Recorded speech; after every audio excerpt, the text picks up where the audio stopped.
Well, it's all about real food, really. Really. uh, there's a lot of foods that are manufactured, a lot of foods that are, frozen, that you buy in your freezer section, and packaged boxes and plasticized food is really not going to give you the health and nutrition that you need. So, real food, you want real health, you eat real food. Now, what is real food? Real food constitutes foods that come from Mother Nature. Okay, so they're grown, they're planted, they are close to Mother Earth.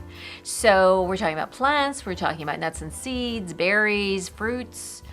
And then, of course, if you're looking at animal protein, we're looking at animals, fish and seafood, and that's real food. That's food that you can buy and cook and eat. Or if you're a raw food person, you can just have some of that raw. Well, balancing your hormones is a very complex area. And so we've got many hormones in our bodies. Our three major hormones are insulin, which is your blood sugar, cortisol, and adrenaline. Now, cortisol and adrenaline are also considered our stress hormones. Insulin, of course, is our blood sugar hormone. And so those three regulate all the other hormones in our body. Specifically thyroid, estrogen, progesterone, testosterone, to name a few. And so we want those balanced at all times because they affect different functions in our body and also different functions in our brain. So it's hard to separate brain and body, but so the hormones are very, very important. And what we can do is we can balance our hormones to a great extent through lifestyle. Eating properly, eating real foods, eating well, eating throughout the day, 3 meals. Snacks can get out of hand, so 1 to 2 snacks if you need to, if you feel hungry. Otherwise, focus on your 3 meals. And so hormones can be balanced, can be affected by what you eat. Protein can affect, oftentimes protein can balance your blood sugar very well, as well as fat, good fat, like healthy fats, nuts and seeds, olive oil, good oils. Those kinds of fats can also help balance your blood sugar, and so can protein. That sustains your blood sugar and balances your blood sugar out for a long period of time. Now, carbohydrates can actually help with balancing out your stress hormones, which are your adrenaline and cortisol. So through food, we can balance our hormones. So it's interesting, getting ongoing support is very, very vital to your ongoing success with health, healthy living, and weight loss or weight maintenance. I run into a lot of people who want to do something. They tell me, yes, I do want to do something. I need to do something. I need to do something. They always say, I need to do something.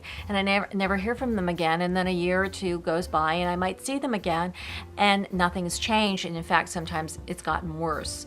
Maybe they've got a medical condition now and they didn't have that before. Or maybe they've gained even more weight than they had when I first spoke to them a year or two before. So you have to make the decision, and it's vital to get help. Work with someone who can help you not only either lose the weight and eat healthier, but the emotional part of your life, because when you're stressed, as most people are, all of a sudden a lot of those good, healthy habits go out the window. So you need someone to be accountable to, someone to help you learn more about how you work and how you tick.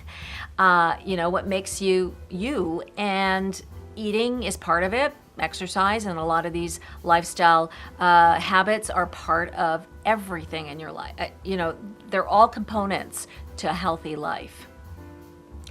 So emotional eating is a big topic. And I always say it's not about what you're eating. Sometimes it is a little bit about what you're eating, but a lot of it has to do with what's eating you. And so when you go on a diet, you are just focusing on one part of your life, your food. And you're not looking at the underlying cause of why you might have gained weight or why your diet might have caused some health challenge for you. So looking at that is really, really vital to knowing how to heal this for once and for all, how to overcome this challenge for once and for all. So having the courage to look under the hood, so to speak, and really, really start addressing some of the issues that you maybe don't think are issues, but they do affect you. A great example would be, say for example, you wait for your husband. He works late. So, but you want to have a meal with him. You want to have dinner with him. You want to share that evening meal with him. Well, you might just want to have something before, so that would make you would eat properly and you wouldn't have to wait and maybe possibly overeat later in the evening with your husband. A lot of women, I find, feel guilty if they do that. And what's really needed is, first of all, making yourself a priority, and secondly, communicating with your husband or your spouse, what you need, what some of your needs are. And, it's just these small, simple steps that you could make, and they'll impact your life quite considerably. So the long-term approach versus a quick fix. Now, everybody wants a quick fix. Everyone wants it done now, in a New York minute. Let's get it done. And the very nature of that approach, it leads to failure and potential failure. I'm not going to say everyone fails, but it is a great way to not be successful. And so there is no quick fix. In fact, I always say that, the slower, the better. Then you can start integrating some healthy changes, good eating, healthy eating, slowly into your life. And you can learn from that rather than having a regimented, this is what I'm going to do and this is how I'm going to do it for this amount of time. And then after that, I'm home free, I'm done. Well, I hate to break it to you, but you're never done, actually. This is a lifelong process, learning how to take good care of yourself. And that's really what we're talking about here, is taking good care of yourself and learning the tools of how to do that.